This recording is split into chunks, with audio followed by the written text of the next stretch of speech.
တူစရာမရှိသောမြစ်တာဘေးရဲ့နှွေးသောရှင်ဝင်တွေကိုတားပြန်လာခွင့်ရခြင်းသည်ဆိုမိုက်သူနောင်တနဲ့အတူသားလျှော့တဲ့ဘုတ်ပြန်လေကြရအမေကိုနေတိုင်းဥခိုက်ရင်အမေကြီးစုတရား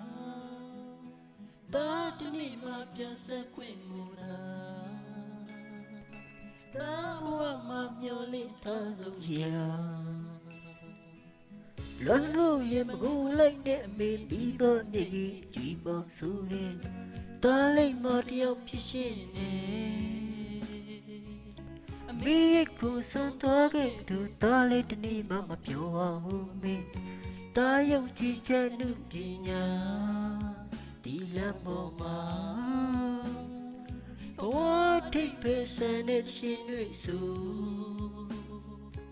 တားဝမတကယ်တော့ရှင်တပုတ်ပါဒီကဘာမှာစာထုရမရှိတဲ့မြတ်တာကဘာတီနေပကလွေသောလက်ရှင်ကျေးဇူးရှင်အောင်မြင်ခြင်း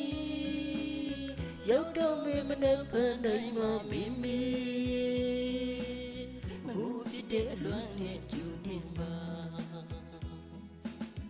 ကျောင်းတက်ခါမီရှော့ရဲ့တဲ့ဖြစ်မဲ့ကလေးဘောနှခါပြန်မရတာအမေရင်ခွေနဲ့မဝေးခြင်း